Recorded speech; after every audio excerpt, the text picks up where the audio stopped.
tagapagligtas. Ipapahamak pa po tayo ng sekta at relihiyon sa impyerno. Inuulit ko po, ipapahamak pa po tayo ng sekta at relihiyon sa impyerno. Subalit si Kristo lamang po ang tanging daan, buhay, katotohanan.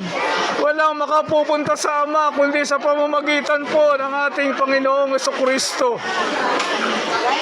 Mga minamahal na kaibigan, maniwala po kayo sa ating Panginoong Jesucristo. Pag hindi po kayo naniwala, pupunta po kayo sa impyerno.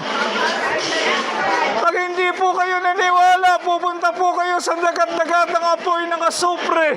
Ang mga uod na hindi namamatay.